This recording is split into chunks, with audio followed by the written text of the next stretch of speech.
More Haitians caught trying to illegally begin the new year in the Bahamas. And in sport, rain wreaks West Indies' hopes of leveling the three-match T20 series against New Zealand. I'm Ricardo Roberts, and this is the first Caribbean in 10 for 2018.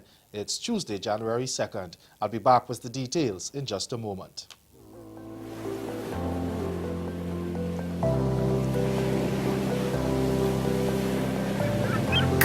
Sail with us through our ocean blues, where there's a blessed land that's waiting for you.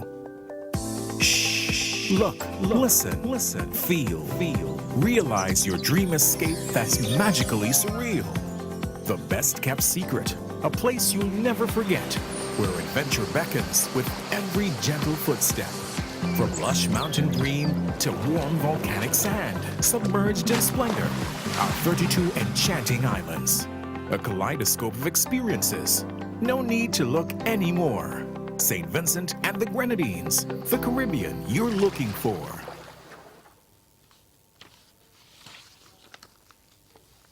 Authorities in the Bahamas have detained almost 80 Haitians after intercepting a boat between the archipelago and Cuba over the long holiday weekend.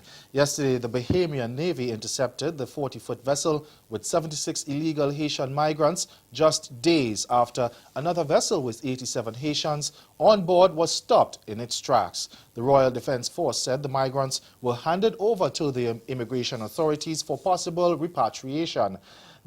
Despite the announcement by the Bahamian government that effective yesterday, all foreigners who do not possess a residence permit will be expelled, many Haitians continue to risk their lives on fragile vessels to go to the Bahamas seeking employment. The International Organization for Migration has reported that there were nearly 70,000 Haitians in the Bahamas in 2014, including about 50,000 who did not have residency permits. Staying in Nassau, Prime Minister Dr. Hubert Minnis says 2018 will usher in a new business focus for the Bahamas. A skills bank will be set up to identify Bahamians living abroad and their areas of expertise. Minnis says this is in an attempt to make it easier to do business in his country. More in this report from Clint Watson of ZNS Network News.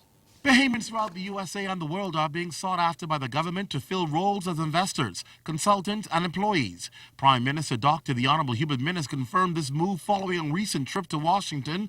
The Prime Minister says to facilitate this, they are establishing a skills bank which will be headed as a separate council, headed by Consul General Theo Neely. Together, a skills bank. That council, I've asked Mr. Theo Neely, who is the Consul General in Washington, to head such council. Each embassy would have a responsibility to produce that data, that skills bank data. Theo Neely and his Washington group would be the central core, but each would hold that information independently so that we know what are the skills, the Bahamian skills we have out there throughout the world.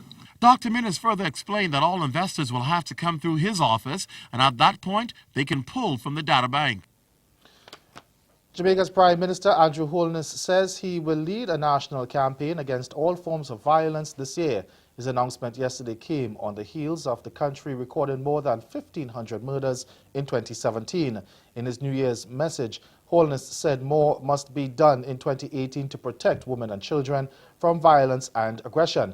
He said the acceptance of violence as a means of resolving conflict has taken away from the image that Jamaicans are good-natured, loving, and hospitable people. And he said the increasing level of violence is threatening civility and sensibilities and introducing a crassness which undervalues life. The Jamaican leader said, therefore, he has called for a return to the peaceful, loving, happy, prosperous, and progressive Jamaica. Prime Minister Holness also indicated that this year authorities will scale up the zones of special operations to reclaim communities that have been captured by criminals. Now, 1 week before the end of 2017, the island had recorded a 21% increase in murders, 1,581 killings up to that point, which was 257 more than the corresponding period in 2016. Meantime, Prime Minister Holness has reportedly agreed to meet with the Central Executive of the Police Federation over the current wage dispute sometime this week. The Federation had written to Holness 2 weeks ago seeking his intervention after wage talks with the Ministry of Finance collapsed. They have rejected the government's offer of a 6% pay increase over the next 2 years. The breakdown in talks led to a mass sick-out by rank and file members of the Jamaica Constabulary Force. Nearly 3,000 police personnel called in sick. Stay with us, your Midday Sport is next. Did you know that a strategy has been developed to help improve the region's education and human resources? You didn't? Well, the HID strategy, as it is called, will guide CARICOM in how it delivers quality education and training to the people of the region. The strategy has been crafted by a group of experts called the HRD Commission. Consultations have been done across the region to get your input. Do you know that none of us will be left behind? The HRD strategy is important to all of us, students, parents, and employers. It will prepare the region, especially the youth, for the 21st century economy and society. The HRD strategy, unlocking Caribbean human potential. Welcome back to sport. Any hopes West Indies entertained of rebounding to win their 3-match T20 series against New Zealand were dashed when rain wiped out the second match on New Year's Day. The adverse weather, which had forced a 20-minute delay to the start of the match, returned after 9 overs, with New Zealand on 102 for 4 ending play prematurely in the contest at Bay Oval. In the play possible before the rains arrived, opener Colin Munro stole the show with a pulsating 66 off 23 deliveries, following up his 53 in the first game. Munro then ripped into captain Carlos Brathwaite in the 5th over, smashing a 6 and 3 fours in the medium pacer's solitary over, which went for 21. Now, with the disappointment, the Windies will now head into the final game at the same venue, needing a win in order to avoid another series defeat. They trail 0-1 following a 47-run defeat in opener in Nelson last Friday. And former West Indies coach Phil Simmons has been tasked with taking Afghanistan into the 2019 World Cup. The former Test cricketer was announced as the head coach for the side on Sunday. The 54-year-old Trinidadian fills the post left vacant by Indian Lalchand Rajput, whose contract was not renewed last August. Simmons, an experienced former Ireland head coach, had previously served as a consultant to the Afghanistan squad.